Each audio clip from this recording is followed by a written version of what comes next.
Bien, merci à vous d'être là. Merci à vous. Je vais d'abord vous raconter une histoire personnelle, parce que je suis un maran d'origine, et je m'appelle Meir, Ani Meir. Et au départ, en fait, ma grand-mère, quand j'étais petit, ma mère vient de Corse, ma grand-mère vient de Corse, ma famille vient de Corse, du sud et de Bastia. Et ma grand-mère m'envoyait en fait un cédra à chaque automne, un cédra confit. Et je me demandais pourquoi elle envoyait ce cédra. J'étais sûr que c'était un grand usage chrétien, puisqu'elle était très catholique et qu'elle lisait les télim, les psaumes en français régulièrement. Et après, je suis devenu, comme elle était chrétienne, et j'ai fait une conversion christianiste, et je suis devenu moine à l'abbaye de la Vire, dans le Morvan. Ok? Donc les télim, jour et nuit, à partir de 2h du matin, en silence, comme dans le nom de la rose, si vous voulez. Bon. Et donc elle m'a envoyé encore son cédra. Et on arrivait, et je mangeais le cédra. Et puis quand j'étais moine, j'étais formé par des gens qui avaient l'amour de la Torah, qui étaient des gens qui en fait disaient Jésus est juif, il faut qu'on étudie le Talmud. Ils avaient été à Jérusalem, dont un type qui s'appelle Pierre Lénart, il était devenu une espèce de Talmud Raham des Chaim Urbach. Il était devenu master des Talmud de l'université hébraïque et il venait nous faire des cours au monastère sur la 3e sonnerie du chauffard à Rosh Hashanah, pendant 8 heures de suite. Petit à petit, on m'enseignait un Jésus juif. On me disait que l'évangile était un midrash et que la Torah était le cœur. Et ces gens-là qui avaient compris en fait Vatican II, qui avaient compris, m'ont transmis un Jésus juif. 10 ans plus tard, je suis tombé amoureux, j'ai quitté le monastère. Et là, j'ai commencé une carrière dans l'internet, j'ai travaillé chez McKinsey, j'ai monté ma propre société, j'ai vendu un bon cabinet de conseil, etc. de business. Et parallèlement à tout ça, sur mes nuits, comme j'avais été formé au monastère, j'étais responsable de la formation théologique des moines, la formation permanente d'une centaine de frères. Et j'ai commencé, je me suis dit, il faudrait quand même, j'ai récupéré toutes les études, et je suis resté en contact avec mon vieux frère, le frère Mathieu Paulin, qui m'avait tout appris, qui était mon maître des études, qui est mort, c'est Ronald et Farah. Et Mathieu me parlait de ce Jésus juif. Et j'ai commencé à écrire 14 bouquins, dont le premier c'était Jésus, le rabbin qui aimait les femmes. Qui étaient des bouquins d'histoire, avec un contenu évidemment qui permettait d'attirer le lecteur, mais des bouquins d'histoire au fond. Et petit à petit, de fil en aiguille, j'ai commencé à travailler. Et petit à petit, j'ai commencé à. D'abord, je suis tombé sur le Jésus juif, c'était un juif de la halacha, du Galaloïm, du cercle des païens. Et petit à petit, j'ai commencé à aller en Israël, parce que les gens de McKinsey m'ont appelé, ils m'ont dit il faut que tu nous aides à faire du financement dans le West Bank. Et je me suis retrouvé en Israël dans des trucs assez drôles. Et un jour, un de mes meilleurs amis est mort, mon meilleur ami. Et je suis arrivé à l'église, on m'a dit il faut que tu l'enterres, il faut que tu fasses l'homélie. Il était mort dans une avalanche, il avait 4 enfants, il s'appelait Jean-Louis Rambaud, sa mémoire c'est une bénédiction. Et Jean-Louis, donc, et là, quand j'arrive au cimetière, au lieu de dire le premier psaume, heureux l'homme qui n'entre pas au conseil des méchants, qui ne siège pas avec ceux qui ricanent, mais se plaît dans la loi du Seigneur, et murmure sa loi jour et nuit, il est comme un arbre planté près d'un ruisseau qui donne du fruit en son temps, et jamais son feuillage ne meurt. Tout ce qu'il entreprend réussira. Tel n'est pas le sort des méchants. Les méchants sont balayés comme la balle balayée par le vent au jour du jugement, mais au jour du jugement, l'Éternel connaît les chemins du juste, et les chemins des méchants se perdent. Dovel. צדיק. יש כלומר שצריך ששני העולם בעשי קשיים, הוא עמד, הוא מושב ולצים לא ישב. Et je me dis, pourquoi je me rappelle les bruits que j'ai appris au monastère? Et j'étais au bout de ma rue, et il y avait un vieux rabbin qui venait du Malade de Marrakech, qui avait 80 ans, docteur en histoire, docteur en psychologie clinique, et je suis venu, je dis, je voudrais prier avec vous. Ils disent, mais tu viens prier qui? Ils croyaient que j'étais juif. Non, je suis un ancien chrétien, je ne sais pas ce que je suis, je vais comprendre. Je suis entre les deux. Vous voyez, le marin, il ne sait pas où il est au milieu. Il n'est pas juif, il n'est pas chrétien, il est comme beaucoup de juifs. Il ne sait plus où il est. Il cherche son chemin.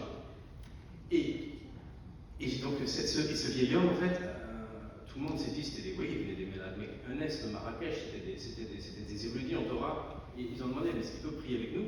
Et lui, il a lancé dans la synagogue, le Rav Chaim Marboun, grand rabbin de France, il a lancé ma maison serait une maison de prière pour toutes les nations. En hébreu, bien sûr. Et j'ai compris. Et j'ai commencé à prier avec eux. Et un jour, le jour de Sukkot, on m'a donné le loulav, les fêtes arrivent. On m'a donné le loulav. Et j'ai senti le cédra. C'était le parfum de ma grand-mère, et je me suis mis à pleurer. Et là, j'ai compris que ma grand-mère me transmettait des gestes, et que ces gestes étaient très profonds et me traversaient comme des parfums. Et le judaïsme, c'est une cuisine de votre grand-mère, de votre mère, c'est le parfum de quelqu'un, c'est un mot qui vous a touché. Et si vous voulez, ce parfum du loulav, donc j'ai cherché d'où venaient les cédras. Comme j'avais écrit plein de livres, d'histoires, je me suis demandé d'où viennent les cédras. Et là, j'ai vu que la Corse, au XIXe siècle, était devenu le plus gros producteur de cédras. Parce qu'il y avait des rabbins, en fait, le rabbin Salander, en 1870, donc en Lituanie, qui avait décrété que les cédras qui venaient de Corfou, de toute la côte italienne, en fait, n'étaient plus que chers parce qu'ils n'étaient pas de pieds francs. Et donc, du coup, ils ont décidé que les cédras de Corse étaient cachers, ils ont envoyé des rabbinim pour savoir, pour vérifier la cache-route de tout ça. Et la Corse est devenue le plus gros producteur de cédras au monde. Et j'ai fouillé à partir de ce moment-là dans les archives de Gênes. Parce que toute l'histoire de la Corse, elle est à Gênes. En fait, tout le monde vous dit, à partir de 1391, il y a des pogroms très importants d'Espagne qui vont enflammer 300 villes d'Espagne. Et l'édit d'expulsion n'arrive qu'un siècle plus tard, en 1492. Il y a des marins à partir de 1391, ils filent au Portugal, ils remontent au Portugal, salut le Portugal, ils les a accueillis. Et ces gens-là, après 1492 édit d'expulsion, 1497, second édit donc, de conversion au Portugal, et là, ils fuient. Mais ils arrivent où? Ils arrivent en fait, non pas à Livourne, comme on le croit. Ils remontent vers l'Angleterre, ils vont vers Salonique, ils redescendent vers le Maroc, vers la Tunisie, vers l'Algérie. Où est-ce qu'ils arrivent, ces gens-là, en Italie? Livourne, c'est un port franc. Ce n'est pas encore un port franc. L'édit de Milan n'arrive qu'à la fin du XVIe siècle, donc 1590. Donc en 1391 et la fin du XVIe siècle, il y a 2 siècles. Et le siècle, c'est le siècle de Gênes. Et à Gênes, lors des Amériques arrivent, il arrive à Gênes, il repart. Et Gênes est la première société offshore qui est une banque qui n'a pas de territoire. Et Gênes a acquis la Corse et la Crimée.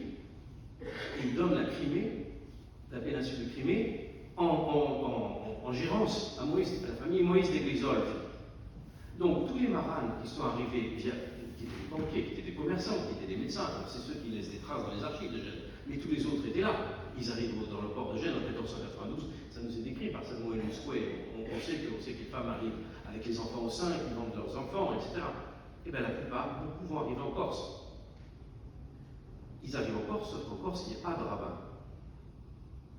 Et quand j'ai demandé à ma mère, mais maman, il y avait une communauté juive de 250 personnes en bas de chez toi, tu les as jamais vues? Elle me dit, Didier, ici il n'y a pas de juifs, il n'y a pas de chrétiens, ici il n'y a que des Corses. Le message est clair. C'est quasi une menace. Oui, encore, vous ne savez jamais si c'est une menace ou il rigole. Le soir, vous comprenez. Bon, et donc, les Juifs sont arrivés à partir de 700. On a des traces en fait, dans les archives de Gênes où on parle d'un tel ancien juif, ancien juif, en fait, c'est pas un ancien juif, c'est un marin, des médecins, des commerçants. Et les Juifs vont arriver en Corse, et j'ai découvert, je remonte, je vais très vite, mais on trouve dans les archives de Gênes, on trouve ensuite, au moment de Pascal Paoli, en 1765-66, on trouve dans le London Chronicle un article qui dit qu'il y a 120 familles, donc à peu près 600 personnes, qui vont débarquer en Corse. Et qui ont demandé le droit de se promener à cheval. Et qui sont prêts à payer pour ça 1 million de ducats. Donc vous voyez, parce que se balader en Corse à cheval, c'est mieux que d'être à pied ou en âne. Et donc ces gens-là vont débarquer, et on a les traces de ça. Mais sauf que personne n'avait jamais été chercher ça. Ça existe dans les archives. J'ai juste compilé des archives qui ont été exhumées par Louis Dozaz ou des éléments qu'on a à Tel Aviv, à l'université de Tel Aviv. Et les Corses sont arrivés, donc les Juifs sont arrivés en Corse. Et ensuite, il y a eu cette vague sous Pascal Paoli, il voit Livourne, il dit, je voudrais que les Juifs viennent et qu'ils aient leur propre loi, et qu'ils vivent sous leur propre loi, qu'ils montent une marketplace à Île Rousse, sur l'île Rousse. Et les Juifs ont monté une marketplace sur l'île Rousse, Et petit à petit, en fait, les Juifs importent en fait les armes en Corse pour la libération de la Corse, et les Corses exportent le corail. Et les ghettos arrivent seulement en 1516, avec les ghettos de Venise, en Italie, parce qu'il y a de plus en plus de juifs en fait en Italie. Et on a peur que ceux qui sont devenus chrétiens redeviennent juifs ou qui contaminent les chrétiens. Donc on les enferme. C'est le mieux, après tout. C'est ce que disent les gens. Et donc de ces ghettos sont des fabriques de canons qui vont arriver en Corse. Et donc il va y avoir petit à petit tout un tas d'échanges entre la Corse et les juifs, d'échanges informels, de gens qui sont des marins, qui sont devenus, on ne sait plus trop quoi, qui ont créé cette espèce de vieux fond corse. Vous voyez, par exemple, un jour, ma grand-mère me dit ici, les gens, il ne faut pas les compter. On ne compte pas. Mais c'est une règle à la rite de ne pas compter les gens. Oui, c'est une règle, parce qu'une personne, c'est un infini. Chacun de vous est un infini, chacun est un infini ouvert vers le ciel. C'est ce que dit le Talmud. Donc, et donc petit à petit, en fait, les Juifs sont arrivés en Corse, et donc j'écris toute cette histoire. Le Rav Arbo nous dit il faut que tu écrives tout ça, et comme ça, le consistoire va te convertir. C'est pas comme ça que ça se passe, mais j'écris un bouquin, Des noces éternelles avant de la synagogue. Et là, je raconte qu'il y a une synagogue en bas de chez moi, qui est la seule synagogue de Corse, et qui a le nom de Rabbi Meir, Beit Knesset Rabbi Meir.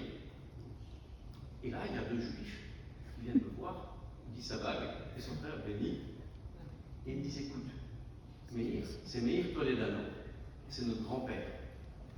Ils étaient en Corse, ils parlaient corse, ils étaient vraiment des Corses. Il me dit c'est notre grand-père.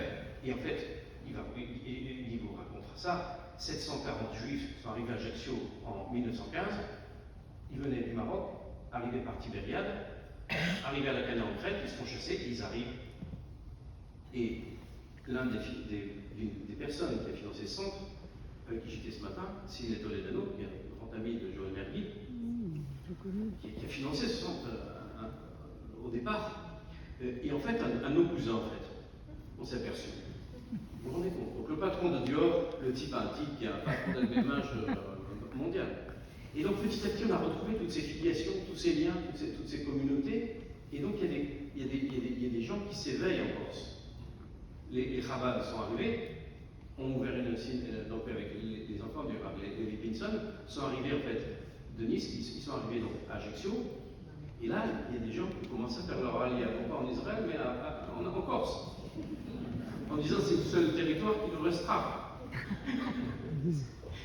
D'autres sont arrivés ensuite à Bastia. Ils ont ouvert Porto-Vec. On a ouvert de la cache-route dans le nord. Et petit à petit, il y a des tas de gens qui arrivent avec leur nom qui disent mais en fait, moi je suis peut-être juif. Oui, il y a des tas de gens qui viennent me voir avec des recherches de généalogie. Une dame qui s'appelle Maravint. Elle me dit pourquoi je m'appelle Maravint? Puis Maravint, ça veut dire merveilleux en portugais. C'est un type, et c'est dans le livre de Josué, il y a un type qui se bat avec un ange, et il dit, à la fin du combat, il dit l'ange, mais comment tu t'appelles? Et il dit, mon nom, tu ne peux pas le connaître, parce qu'il est merveilleux. Maravint. Donc c'est un type qui se trouve à la douane, et on lui dit, quel est ton nom? Lui, il sera dit, Maravint. Merveilleux, tu ne peux pas comprendre. Voilà. Et vous voyez, il y a toute une espèce de logique de l'âme marane, en fait, qui est une logique picaresque, celle qu'on va retrouver dans le Quichotte, vous voyez, dans le Don Quichotte, de gens en fait qui sont des âmes scindées. Donc ça donne un gros bazar mental, parce que c'est des gens qui sont clivés, qui sont chrétiens dehors et juifs dedans. Et petit à petit, la Neshama, elle ressort.